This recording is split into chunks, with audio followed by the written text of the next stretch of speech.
जय गुरु जय अल्लाह गुरु का करना गुरु गुरु जब पे अभी नो बैच चल जुड़न गुरु गुरु पे का पाठ जाते हो वैसे गुरु का पाठ लगाते सबरी कर ले पाठ लगे तो भजन का जब भजने करे से पाठ लगे तो नहीं लगता कभी करबो अगर पाठ अखन प्रवचन करे बाबा के प्रवचन के उन्हें अपन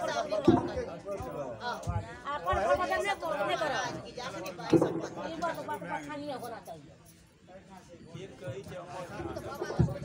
बाबा ने बात भाषा बोलना चाहिए बोल जैसे अखनी अच्छा अखनी भाई ठीक है आजा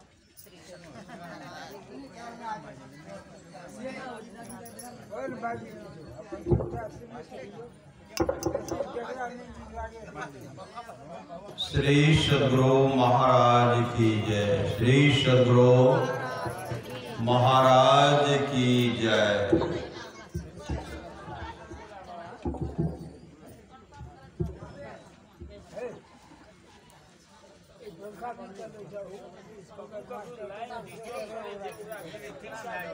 श्री सद्गुरु महाराज की जय। संत कहते हैं भाई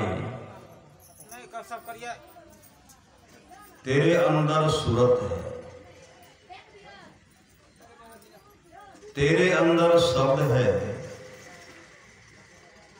फिर ब्रह्म पार ब्रह्म खुद खुदा भी तेरे अंदर है। घर में ही सब कुछ होते हैं तो भूखा मरता है। जिसके घर करोड़ रुपया दबा हुआ हो, जिसके घर करोड़ रुपया दबा हुआ हो, लेकिन वह बाहर कोई कोई मांगता फिरे, क्या आप उसे पागल न कहेंगे?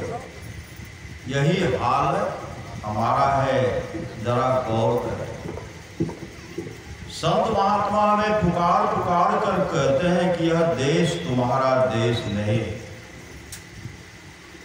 संत महात्मा में पुकार पुकार कर कहते हैं कि यह देश तुम्हारा देश नहीं, ये कौम तेरी कौम नहीं, ये धर्म तेरे धर्म नहीं, तेरा देश सचखंड है।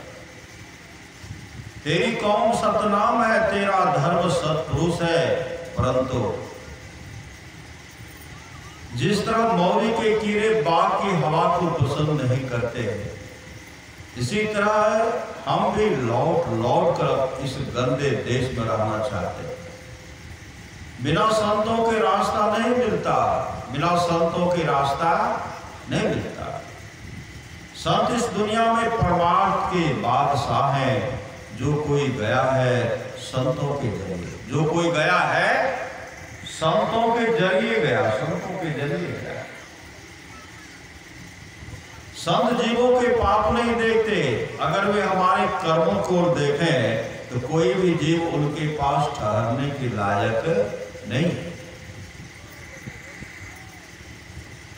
अगर मनुष्य सर्वव्यापी शब्द से लाभ उठा सकता या सर्वव्यापी शब्द सीधे मनुष्य को सहायता दे सकता होता तो संतों महात्माओं को किसी भी समय में जीवों को समझाने के लिए मनुष्य देह धारण करके उनके बीच में आने की जरूरत नहीं पड़ती। अगर प्राचीन समय में उनकी मौजूदगी की जरूरत थी, वही जरूरत आज भी है, वही जरूरत आज भी है। संत अगर चाहें तो अपनी शक्ति दूसरे को दे सकते हैं। अगर वे चाहें तो वचन, स्पर्श या सृष्टि के या दृष्टि के द्वारा अपनी शक्ति का उपयोग कर सकते हैं। जो लोग संतों की संगति में रहते हैं उनके लिए सावधानी से रहना जरूरी है। यदि वे संतों पर मनुष्य भाव कभी न लाए, यदि वे संतों पर मनुष्य भाव कभी न लाए तो उनका बेड़ा पार हो जाता, उनका बेड़ा पार हो जाता। संत यह नहीं कहते कि गृहस्थ अच्छा और त्याग बुरा, बल्कि अगर यह त्यागी बने तो बुरा बने। त्यागी बनकर फिर दुनिया की ओर क्यों देखता है? अगर त्यागी बन गया तो फिर गृहस्थियों का आसरा क्यों? लज्जत न गृहस्थ में है, न त्याग में, लज्जत नाव में है। जो नाम का सुमरण करते रहते हैं। नाम इसके अंदर है, अगर एक बार अंदर पर्दा खुल जाए तो नाम की लज्जत आ जाए, फिर चाहे गृहस्थ में रहे, चाहे त्याग में। संत कहते भाई करनी करो लेकिन सतगुरु की दया का आसरा लेकर। करनी करो लेकिन सतगुरु की दया का आसरा लेकर। नाम बड़ी कीमती चीज है, नाम जो है बड़ी कीमती चीज है। अगर शीश देकर भी मिल जाए तो भी सस्ती है। नाम जपने वाले के पास तो यमदूत भी नहीं आ सकते। जो नाम का जप करते रहते हैं उनके पास तो यमदूत भी नहीं आ सकते। उसके निकट भूत प्रेत और जादू टोना कैसे आएगा? जब तक ध्यान शब्द धुन से नहीं जुड़ता, जब तक ध्यान है शब्द धुन से नहीं जुड़ता, तब तक मनुष्य एक जानवर की तरह काम कर रहा है तथा उसे कभी भी शांति नहीं मिल सकती। सिवाय नाम के कोई कर्म नहीं जो बंधनों से आजाद कर सके। अगर मुक्ति है तो नाम में है। जो नाम का सुमरण करते रहेंगे, ध्यान भजन करेंगे, मुक्ति मिल जाएगी।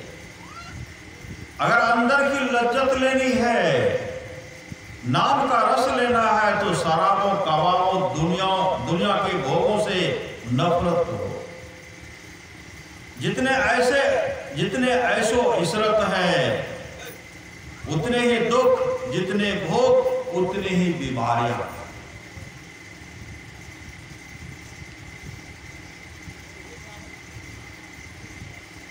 हम दुनिया के कामों में 10-12 घंटे बल्कि 14 घंटे भी दे देते हैं। दुनिया के काम में क्या करते हैं? 10-12 घंटे 14 घंटे भी दे देते हैं, परंतु नाम की ओर घंटे 2 घंटे के लिए भी नहीं आते। जहां रहना परमानंद मानी है, जहां रहना नहीं वहां हम लोग सारी व्यवस्था करते हैं। जहां जाना निश्चित है उस घर का पते नहीं, उस घर का पता सदगुरु बताते हैं। यो तो सारी दुनिया परमात्मा की बनाई हुई है। मनमुख भी उसके बनाए हुए हैं, पापी भी उसके बनाए हुए हैं और पुण्यात्मा भी।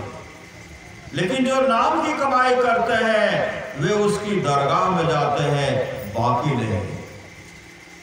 सब धुन के लिए जितना अधिक हमारा प्रेम होगा उतनी अधिक हमें शांति मिलेगी और हमारे आध्यात्मिक उन्नति होगी। सारे जपों का जप, सारे तपों का तप, संपूर्ण संयमों का सार, संपूर्ण सोच या सुचिता का निचोड़, करज यह कि जो कुछ भी है वह नाम ही है। नाम, इसे संत कबीर ने कहा, नाम लगन छूटे नहीं सोई साधु सयाना हो।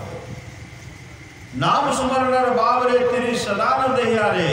परमारास महाराज कहते हैं गुरु धन्य है, गुरु धन्य है, गुरु धन्य है दाता दयाल, दया करे ओ गुण हरे, दे टाल भवजन जाल, सब मिल को हो जब तेर हो जी, बड़े रो खुशहाल, हर दम रटो कबहू न हटो, तुहे छेड़ेगा लौटा। सारे जपों का जप, सारे तपों का तप, संपूर्ण संयमों का सार, संपूर्ण शौच या सुचिता का निचोड़, गरज यह कि जो कुछ भी है वह नाम ही है। नाम की महिमा करने के लिए संतों को लज्जत लफ्ज, नाम की महिमा करने के लिए संतों को लफ्ज नहीं मिलते, क्योंकि उसका नमूना दुनिया में है ही नहीं। हम अल्लाह परमेश्वर आदि लफ्जों को नाम समझते हैं, परंतु लफ्ज नाम नहीं। दुनिया लफ्जों में ही उलझ कर गई है। लफ्ज सिर्फ आत्मा को नाम के साथ जोड़ने के लिए है, नाम नहीं। सच्चा कीर्तन सबके अंदर हर वक्त होगा। सच्चा कीर्तन सबके अंदर हर वक्त हो रहा है। वह अखंड कीर्तन है। हम सो जाते हैं, वह नहीं सोता। वह अखंड कीर्तन हमारे अंदर है, लेकिन वह मिलता नहीं। बड़े श्रेष्ठ भाग हो तो मिलता है, वह गुरु की कृपा से मिलता है। किसके? गुरु की कृपा से मिलता है। यदि सातों द्वीपों और सातों सागरों के स्वर्ण और हीरे जवाहरातों को निकालकर उनका ढेर लगा दें और राम के प्यारों से पूछें कि स्वर्ण और रत्न लेने हैं अथवा राम, तो वे कहेंगे, वे कहते हैं कि हमें राम ही चाहिए, हमें केवल वह हरी रस ही चाहिए और कुछ नहीं। मन लज्जत स्वाद का आशिक प्रेमी है और करोड़ों जन्मों से बाहर दुनिया के स्वाद लेता आ रहा है। यह विषयों, विकारों, सांसारिक भोगों और पदार्थों का प्रेमी है और उनसे कभी तृप्त नहीं होता। जब मन नाम की लज्जत ले लेता है तो वह शांत हो जाता है। मन को वश में करने का सारे संसार के लिए नाम एक साधन है। यदि कोई उसे नहीं लेता तो यह उनकी अपनी कमजोरी। श्री सद्गुरु महाराज की जय। अगर 9 द्वारों से निकलकर आगे जाएं तो वहां न कोई भाषा है न संप्रदाय, वहां केवल नाम है जिसे सुनकर काम, क्रोध, लोभ, मोह आदि वश में आ जाते हैं। किसी मजहब, कौम अथवा देश से राग द्वेष नहीं रहता। संत उस नाम की महिमा करते हैं। यदि यह अंतर्मुख होकर अपनी सूरत को नाम के साथ जोड़ लेगा तो इसका जन्म मरण समाप्त हो जाएगा और जन्मों जन्मों से बिछड़ी हुई आत्मा परमात्मा से मिलकर सुहागिन हो जाएगी। जब तुम इस संसार से जाओगे उस समय तुम्हारे साथ कुछ नहीं जाएगा, उस समय तुम्हारे साथ कुछ नहीं जाएगा। साथ जाने वाले केवल 2 वस्तुएं हैं, एक सतगुरु और दूसरा नाम। नाम आपके अंदर है और उसका भेद सतगुरु से मिलता है। गुरु से गुरु मांगो या परमेश्वर। आप तो गुरु से उसके शाश्वत निज धाम के अलावा कोई दूसरी चीज नहीं मांगनी चाहिए। गुरु से बढ़कर इस संसार में हमारा कोई सहायक नहीं।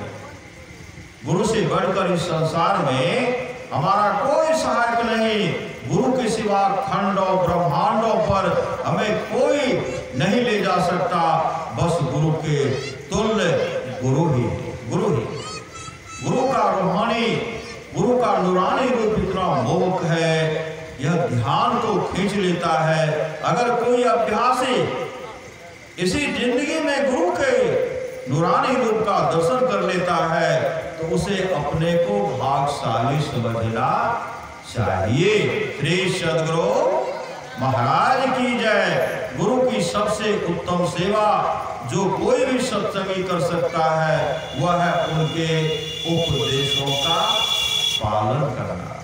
इस जीवन में गुरु का मिलना एक अपूर्व बात है, क्योंकि गुरु के मिलने के बाद जन्म और मरण के चक्र में फिर वापस आना नहीं पड़ता।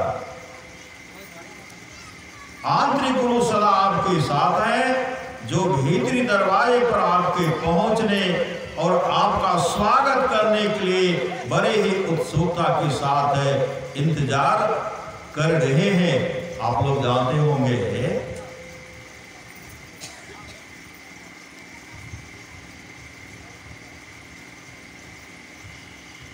दादू दयाल जी महाराज को, दादू दयाल जी महाराज पहले दुकान करते थे। दुकान में हमेशा फंसे रहते थे, हमेशा। एक दिन की बात है, दुकान और बैठ करके हिसाब मिला रहे थे, हिसाब। और उसी समय उनके सद्गुरु उनके चौखट पर आकर के खड़े हो गए। वो हिसाब में व्यस्त थे, मस्त थे। काफी वर्षा हो रही थी, काफी वर्षा हो रही थी। पानी में उनके गुरुदेव भीग गए, थर थर कांप रहे। जब पानी में भीग करके थर थर कांप रहे हैं, बहुत देर के बाद दादू दयाल जी महाराज जब सामने देखते हैं तो सामने किनको देखते? सामने सद्गुरु को देखते। सद्गुरु सामने में खड़े, दौड़ पड़े, सद्गुरु के चरण लिपट गए और सदगुरु, आप मेरे चौखट पर आकर के खड़े रहे, आपको देख नहीं पाया। अब आप अपने आंसू से गुरुदेव के चरण को धो कर अंदर ले गए। तरह तरह का सेवा सत्कार करते हैं, मेवा मिष्ठान खिलाते हैं। गुरुदेव खा भी रहे हैं और दादू दयाल जी महाराज को देख भी रहे हैं। गुरुदेव खा भी रहे हैं और दादू दयाल जी महाराज को देख भी रहे हैं। बीच में उनके गुरु स्वामी जगदीशानंद जी महाराज कहते हैं, तेरे सदगुरु स्वामी जगदीशानंद जी महाराज कहते, दादू मैं तुम्हारे चौखट पर थोड़ी देर इंतजार किया, तो मेरे लिए इतना सुंदर व्यवस्था, मेरे मिष्ठान का प्रबंध किया। जानते हो दादू, जब से सृष्टि बनी है तब से परमात्मा तुम्हारा इंतजार कर रहे हैं, तुम्हारा बाट जो रहे हैं, राह देख रहे हैं और कह रहे आओ मेरे लाल, आओ मेरे लाल, आओ मेरे लाल। जब से सृष्टि बनी है तब से तुम्हारा राह देख रहे, बाट जो रहे हैं, उसके लिए कोई सोच, कोई खबर नहीं। समय की एक ठोकर ही बदल देती है जीवन को। उसी समय दादू दयाल जी महाराज सदगुरु के चरण पकड़ ले, सदगुरु के चरण पकड़ ले और मुस्तैदी के साथ ध्यान भजन के, मुस्तैदी के साथ ध्यान भजन के आप स्वरूप का दर्शन के, एक क्या बहुतों का उद्धार कर दे, बहुतों का उद्धार। दादू दयाल जी महाराज की वाणी है, साचा सतगुरु जे मिले सब साथ सवारे, दादू नाव चढ़ाई करी ले पार उतारे, दादू काढ़े काल मुख अंधे लोचन दे, दादू ऐसा गुरु मिलिया जीव ब्रह्म कर ले। अभी हम लोग सुन रहे थे सत्संग लोग से, मैत्री उपनिषद सुन रहे, बहुत बड़े ऋषि, बहुत बड़े ऋषि, वो हमेशा नाम धुन में, अंतर की साधनों में हमेशा मस्त रहा करते थे। उनकी पत्नी एक बार गई पानी लाने के लिए। अब पानी लाने के लिए गए तो वहां के कुछ सखी सहेली कहने लगी, इसका पति थोड़े ब्राह्मण है, इसका पति तो न ध्यान करते, न पूजा करते, कुछ भी नहीं करते। इसका पति ब्राह्मण है कि कौन जाति है पता ही नहीं है, कोई काम, कोई पूजा पाठ नहीं करते। उन ऋषि की पत्नी सुन रहे थे कि सही, ये सब ठीक सही कर रहे, मैं पति को कभी ध्यान करते हुए नहीं देखा, कोई पूजा पाठ करते हुए नहीं देखा। तो वहां से आई, अपने पतिदेव से कहने लगी, आप बताएं, सच सच बताएं, आप ब्राह्मण हैं कि नहीं। अब तो पति उनको देख रहे हैं, आप सही बताइए, आप ब्राह्मण हैं कि नहीं। न कोई पूजा, न कोई पाठ, न तपस्या करते हैं। पत्नी हट करने लगी। उसी समय ऋषि कहते, देवी क्या करो,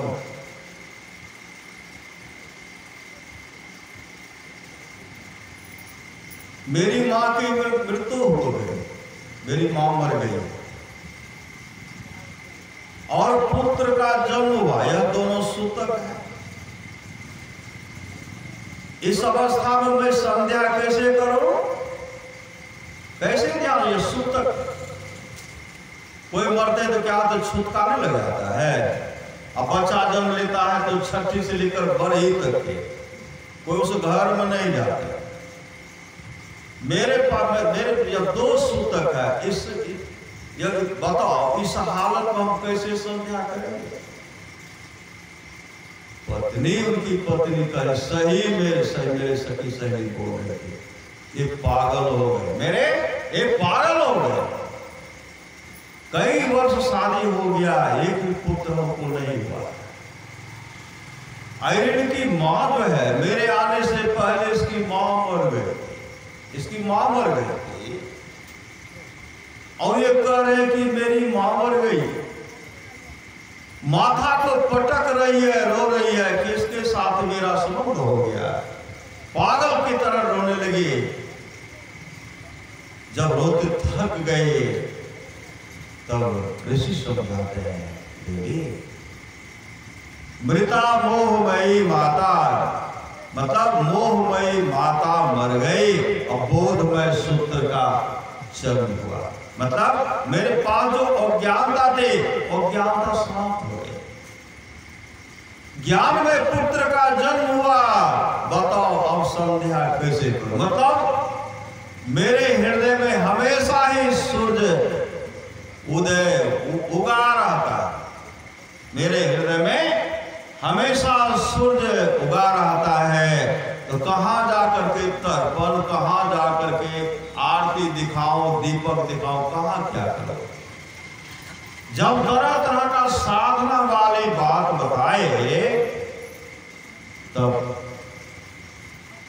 उनकी पत्नी कहने लगी, मेरे पति साधारण नहीं, मेरे पति तो पहुंचे हुए संत सदगुरु है। यह अवस्था कब होगा? यह ज्ञान यह होगा कैसे? संत कबीर साहब की वाणी सुन रहे थे, अपने घट दिया ना बारूरे, नाम के तेल सुरत के बाती, ब्रह्म अग्नि उद्गारू रे, झूठी जान जगत की आशा, बारंबार विसारू रे, के कबीर सुनो है साधो, आपन काज संवारो रे। अपना काम कहाँ होगा?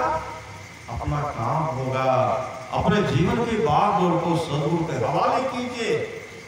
नित्य प्रति सत्संग कर ले प्यारा, तेरा कार सरे सारा, सार कार्य को निर्णय करके धर चेतन धारा पिंड के पारा, दसम द्वारे का ज्योति जग जावे, अति सुख पावे, शब्द सहारे का लख बिंदु नाद तह त्रय बंदे के, सुनो सुनो में ही ब्रह्मनाद का धरो सहारा, आपन तन में ही परमाराज सुराज की वाणी है, निज तन में खोज सज्जन बाहर न खोजना, अपने ही घट में हरि है, अपने में खोज ना, अद्भुत अंतर की डगरिया जा पर चलकर प्रभु मिलते, ऐन महल पट बंद के, चलो सुख मने घाटी हो, दृष्टि डोर अस्थिर रहे, तमे बिचही में फाटी हो, फूले रा आसमान की, टूटे भ्रमे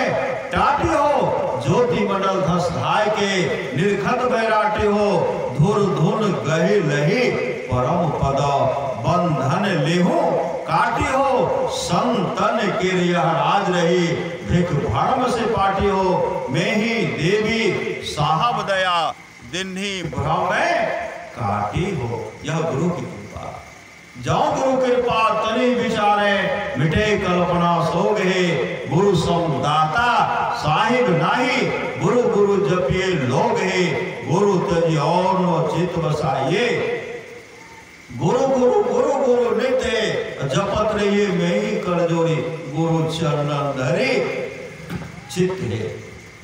संत कबीर साहब की वाणी है, कोठा के ऊपर कोठरी हो साहब, कोठा के ऊपर कोठरी हो साहब, झल के अधर आकाश हो, वही ऊपर नियक्षर हो साहब, वही गही उतर पार हो, सुखमन घाट के सागर पटिया, हम धनी अलप बयस हो, चंद्र बदन मोरा अंगिया पसे गिर, नैना से ढहरी परे नोर हो, पीलहो आहु हंसा उर्ध मुख धार हो, जैसे सावर गाय के दूध हो, जे सखी पीबे सोई सखी जाने, और दूसरो जाने नहीं कोई हो, साहब कबीर मुख मंगल गावल, शब्द परेखो टक सारहो अवरी के गौना बहुरी नहीं औना फिर न बोल सकता। पीलहो आहो हंसा उर्दमुख धार हो जैसे सावर गाय के दूध हो जे सखी पीवे सोई सखी जाने दूसरो जाने नहीं कोई हो साहब कबीर मुख मंगल गावल शब्द परेखो टक सार हो अवरी के गौना बहुरी नहीं होना फेरू न मोड़ से अवतार हो। प्रवारा समाज करते हैं जीवो परम पिता निज चिन्हो कहते संतन हितकारी। जब तक अपने प्रात्म स्वरूप का दर्शन नहीं करेंगे, आत्मस्वरूप का दर्शन करना ही परमात्मा का दर्शन करना है। जो आत्मस्वरूप का दर्शन कर लेते हैं वो परमात्मा को प्राप्त कर लेते हैं। उनका आवागमन का चक्र संसार में आने जाने का दुख समाप्त हो जाता है। इसलिए सत्संग में तो ध्यान देते संलग्नता के साथ कीजिए, इलोक परलोक मंगल में होगा। बोलिए प्रेम से श्री सद्गुरु महाराज की जय।